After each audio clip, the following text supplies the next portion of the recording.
Hello everyone, Lucille has released, and with that we have a new rarity of units to chase after.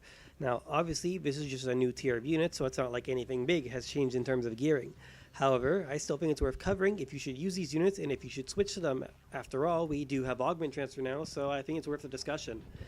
So first off, how do these units compare to Inea? Well, in terms of pure damage, they have 6% potency, making them 0.5% stronger than Inea.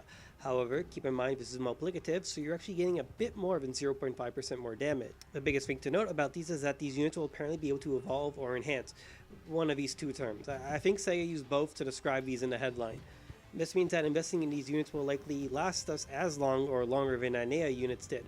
However, this begs the question, is it worth making the immediate switch to the Ektasis units? The answer really depends on how much you've invested into your Inea units, how many augment transfer passes you have, and if you really care about records or major suppression targets.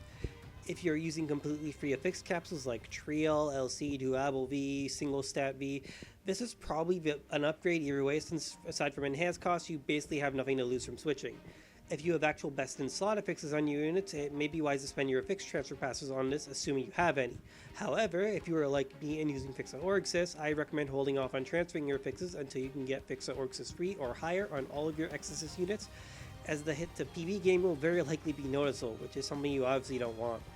Either way, these units are likely worth investing into, if not right away, then in preparation for October when this new item lab system, which will allow it to evolve, will release. If you're curious as to what I'm doing, well, currently I'm almost to my third affixed transfer pass, and I plan on holding off on swapping off my free Inea units until I can get Fixa Orgsys free across the board. I really don't want my Photon Blast to come off cooldown at prolonged times, as it will likely throw me off. Either way, I feel these are worth upgrading to eventually.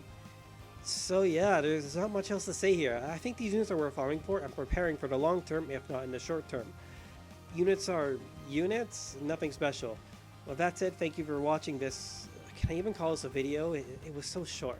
Well, anyways, see y'all next time.